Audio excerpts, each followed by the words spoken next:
今回私が紹介するのは、後ろの百太郎です。はい。ですね、この心霊恐怖レポート、後ろの百太郎という作品なんですけれども、トキワ荘の通い組としても知られている、角田次郎先生の作品です。で、この話は、この後ろの百太郎って書いてある、この表紙の絵で言うと、わかりやすくこの黄色い人が百太郎です。で、じゃあこの手前にいる人は何なんだっていうと、この人が主人公の一太郎です。で、後ろのっていうのはこのリアルに後ろにいるから後ろのっていうわけでもなく、実は、後ろ一太郎さんっていう人が主人公で、その先祖となる人が、この百太郎ということになってます。で、何が心霊恐怖レポートかっていうと、この漫画作品は、オカルトブームというのを、の火付け役って呼ばれている作品で、ですね、怪奇現象、お化け、なんか見えたってやつですね。っていうようなことっていうのが、このネタになっている作品です。で、後ろの百太郎、この一太郎っていう、現実的な社会にいる、一太郎くんが、様々な心霊現象に立ち向かっていくっていうところなんですけれども、この百太郎が何者かっていうと、この一太郎の先祖で、この一太郎くんを守っている守護霊っていうやつです。で、守護霊っていうのは実は皆さんのところにも、実は必ずいてて、大事にしなきゃいけないんだよ、なんていう話もあったりとかするんですけれども、私が今回、この、後ろの百太郎っていう作品を紹介するのは、この、昭和という時代で、この、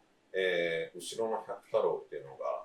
どういう影響を、その昭和の子供たちに与えていたのかというお話をしつつ、そういうことを知ると、逆にこの漫画を読んでみたくなるんじゃないかなということで、私の昔話というのをさせていただきます。はい。ですね、そう、この後ろの百太郎っていうのを、今のその守護霊っていうのが、あると思うんですけど、この守護霊っていうのに、例えば、この作品の中で、新しい版になったら実は、削られているっていうふうに、書いてある、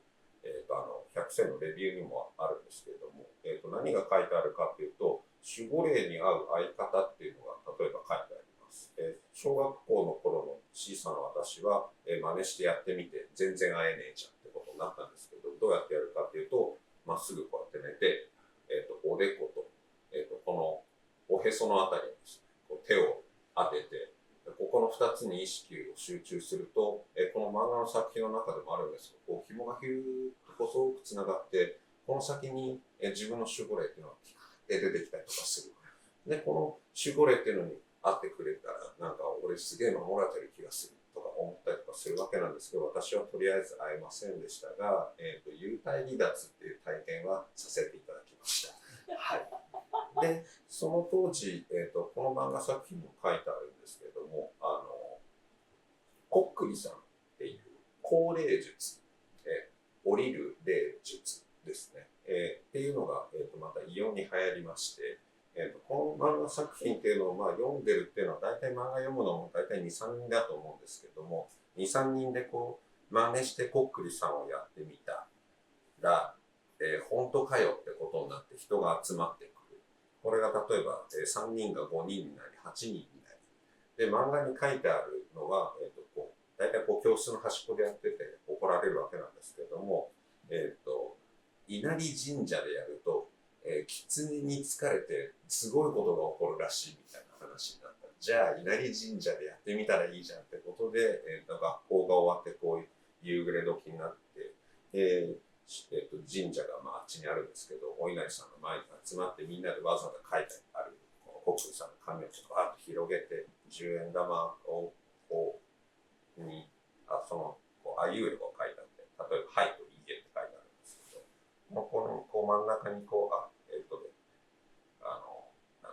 神社のマークみたいなところからスタートして、10円玉のみんな手を置いて、これでこ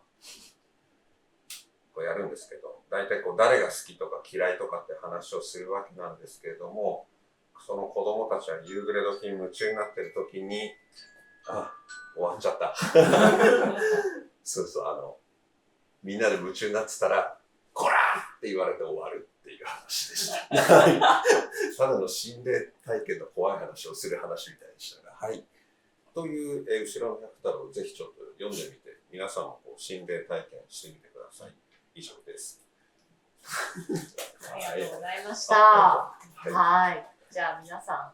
質問ありますか？後ろの百太郎に。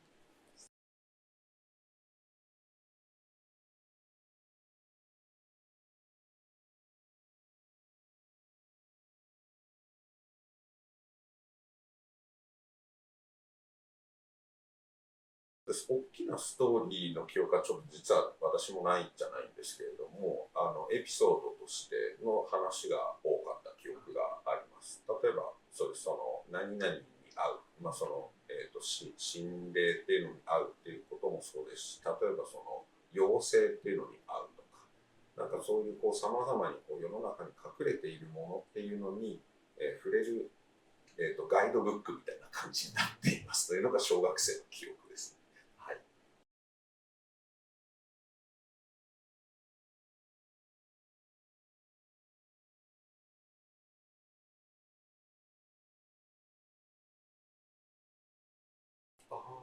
でも今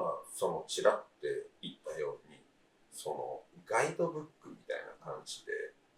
この本を使っていたという記憶なんで、なんだ妖精の足跡が見れるとか、どこかに隠れている何かをこうやってやるみたいなものが書いてあるっていうんで、もうなんか真似してやってみる。で、そうそう、何かが起こったら何かのせいにできるわけですよ。でもそれ全部お化けのせいなんですけど。っていうような感じで、なんかちらちらとさまざまな事件がリアルに起こっていくっていうのがちょっと面白かった。